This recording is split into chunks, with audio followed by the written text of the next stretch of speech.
Hey, what's up guys? Joseph Williams at Jaws Fitness. I was actually requested by a few different people on what supplements I take. Now, as flattered as I am, I'm no IFBB pro or professional athlete or anything, but I will tell you what I take and I'll give you the science behind why I take what I take. Just to get started, everybody's got to go with the basic protein. Now, as you can see, I have two different kinds of protein here. I have the Carbon by Layne Norton, and I also have this Dimetize Elite XT. By no means am I married to any brand of protein. I find what is A, cheapest, and B, highest quality. The Layne Norton was actually on sale on bodybuilding.com. I'm actually not a fan of the taste, but the macros on it were perfect. And the price was golden. It was like 30 bucks for 5 pounds, or 4 pounds, I'm sorry. So 30 bucks for 4 pounds, it's a pretty good deal. 58 servings in the entire thing, and each serving consists of 0.5 grams of fat, 3 grams of carbs, and 2 of those carbs are fiber. So you're not even gonna absorb that, you're just gonna get rid of it.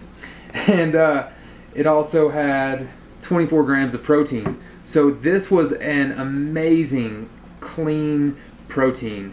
And I mean, it's Layne Norton, so what would you expect? Normally though, for 4 pounds of this, I think it's like 70 bucks or something like that. So by no means am I telling you to go buy this if it's out of your budget, because that is really expensive for protein. I only bought it because it was a really good deal and it fit my macros very, very well. This Dimetize, my local grocery store actually carries this. The macros on it aren't half as good as Layne Norton's. 2.5 grams of fat, 7 grams of carbs, and only 1 of that is fiber, and 21 grams of protein. But it's 52 servings and it's only like 34 bucks. So that's pretty good for me. Considering I'm on the go a lot, typically I get no less than 1 gram per pound of body weight of protein per day, and that's about 200 pounds for me. If I can get more, ideally I'd like to be about 250, 300 grams of protein a day, just for my particular goals. So I drink a lot of protein shakes. What this would typically last somebody maybe 2 months, it might last me like 2-3 weeks, just because A, I'm on the go a lot, and B, I consume a lot of protein, and price per serving, it's really good. Next, I do take a BCAA supplement, not all the time, mostly whenever I get a sweet craving and I can't fill my macros with sweets all the time, obviously, so I'll just drink some BCAAs. They're calorie free, you're gonna absorb them. There is some science saying that if you are consistently getting the protein that you need during a day, you might not actually use the BCAAs, the amino acids that you're consuming. But there are some studies that show that over a 12-month period, you may have a 2 to 5% increase in lean muscle mass just by consuming BCAAs. Do they help? Depends. Honestly, that's just your honest answer. Creatine. I take creatine every day. I've probably taken creatine every day for the past 3-4 years, and I'm fine. My kidneys are fine. The whole creatine causing kidney issues, it's mostly false. You would literally have to consume this entire bottle in a day to see issues with creatine. Just to be honest. I have made a creatine video just explaining all about that. You can watch that right here. Beta-alanine. I actually made a video about beta-alanine. You can click that right here as well. Beta-alanine is found in a lot of pre-workouts. It is fantastic at being a buffer and keeping lactate at a minimum. So it basically helps with fatigue. Like I said, I go into the science of that right here in this video if you're interested. But yeah, I take that as a pre-workout supplement mixed with Citrulline Malate. Citrulline Malate, I'll make a video about it in the future, and when I do, I'll put the link there as well. But Citrulline Malate is found in a lot of pre-workouts. It's what gives you the pump. And the reason behind that is long story short, it's used in the urea cycle. It helps bring your natural nitric oxide levels up a little higher, so that way you can get more blood and more nutrients into the muscle. Long story short, fish oil. This is cheap. You can find it at your local grocery store, Walmart, wherever. I take fish oil to help try to balance my omega-3 to omega-6 fatty acid ratio. And it's also been proven to help with heart health if you have that balance of omega-3s to omega-6s. And there's some evidence to show that it helps with your joints. Now, joints is huge for me, guys. I've had 3 shoulder surgeries, herniated discs, you name it, I've had the injury. So basically, I need a good joint supplement, and this is one of the cheapest that you can get. I can definitely tell a difference when I don't take it. Next, I'm actually going to wait on these for a second. I want to talk about magnesium. You can get magnesium at your local grocery store, Walmart, wherever. You can get all of these at Walmart and your local grocery store. But magnesium is actually really good for recovery. It helps a lot with soreness and that sort of thing when it comes to your muscles. It's often looked over, but it is a staple in my regimen. Magnesium is also good for heart health as well. I actually had an anatomy professor years ago claim that a lot of people that just drop over because of heart attacks, it's due to a lack of magnesium in their diet. I don't believe that 100%. I think there are some genetic factors contributing to those individuals, but I do think it could play into it. Also, for you nerds out there, if you watch my video about creatine, where it talks about ATP turning into ADP and all that stuff, basically with the myosin heads, I think I've even talked about it in one of my force production videos. Magnesium is actually what breaks the ATP apart into ADP. Basically, without magnesium, your body wouldn't be able to go through the chemical process it needs for cellular respiration. And there's your biochemistry lesson for the day. And cannot forget vitamin D3. There have been a lot of studies proven that a lot of people are actually deficient in vitamin D3. That same anatomy professor actually suggested that folks that get sick often in the wintertime is because of a lack of vitamin D3. Because naturally we get it from the sun, right? But if you're not in the sun a lot, or if you live somewhere like I do, Idaho, and the sun never comes out, vitamin D3 is fantastic. You want to make sure that you're getting that. It'll help with muscle recovery. There are some suggested belief that it can help with your immune system, as I just mentioned.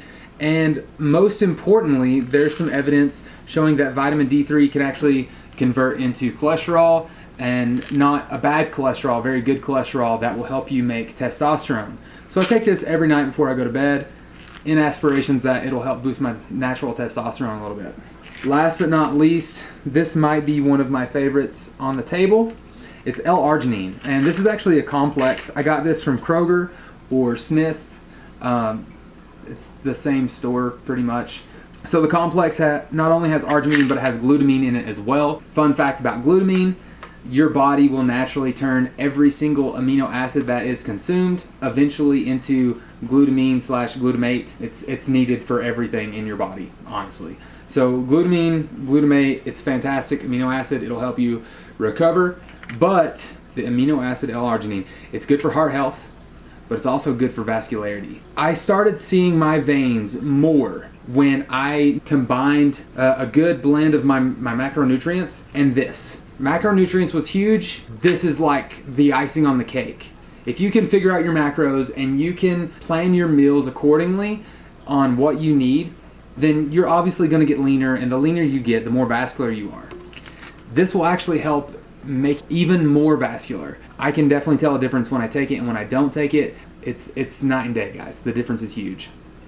This, I take 3 tablets a day, so that's like 1,200 milligrams a day, nothing crazy. And vitamin D3, obviously consult your doctor with any of these recommendations, but with vitamin D3, this right here is 2,000 IUs. I usually take about 4,000 to 6,000 IUs a day. Magnesium, this is 250 milligram tablets. I take 2, so 500 milligrams every night. Fish oil, these are 1,200 milligram tablets. I take 2 to 3 every night. Citrulline Malate, actually about 600 grams minimum. A lot of pre-workouts have about 200 milligrams. I take 600. 200 milligrams is a minimal effective dose. However, this is one of those things, and optimal dosage is between 600 and 800 milligrams. So typically on a leg day, I'll take 400 milligrams. On an upper body day, I definitely want to feel that pump. I mean, we all know what Arnold says, right? I take about 600 to 800 milligrams on an upper body day.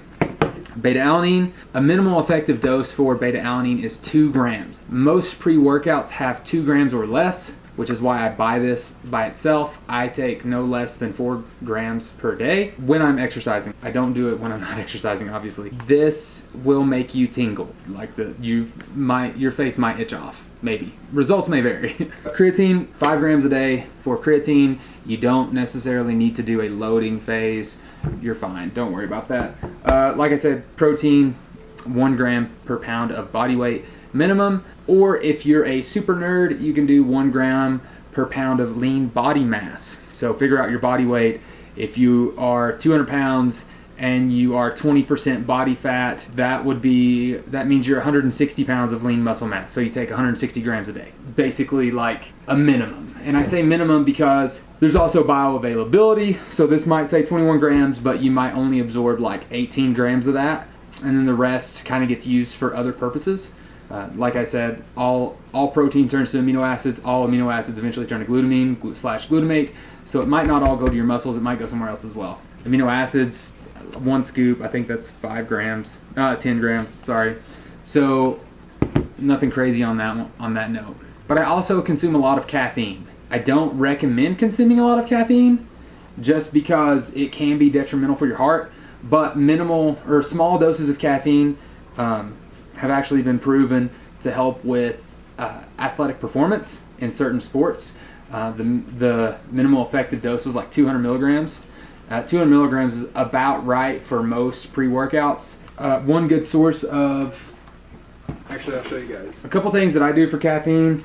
BPI Sports has this amino acid blend with energy. Basically it just has like 100 milligrams of caffeine in it. Mix this with the beta A and the citrulline and you're good to go. I think Optimum Nutrition makes a blend of this as well. BPI also started making these little energy shots. Best Energy is what it's called, and they're just like the little squeeze capsules. Basically it's just like a little bottle, kind of like the Mio Energy or whatever. 600 milligrams in the entire bottle, so don't consume the entire bottle in one setting. That would be bad. This is just an idea of stuff that I take on a regular basis and a little bit about the science behind it. I only take things that I know the science behind and that has been proven with science, and I understand the biochemistry and I understand how it affects the body at the molecular level, and that's my science behind everything. I hope it makes sense. Hope I've helped somebody. If you have any questions, please ask in the comments. Be sure to share this video with your friends. And if there is any one particular supplement that you want me to do a review on, whether it's a brand or whatever, just let me know and I'll be happy to do so. Let's get fit together. Subscribe to the channel. I'll see you guys next time.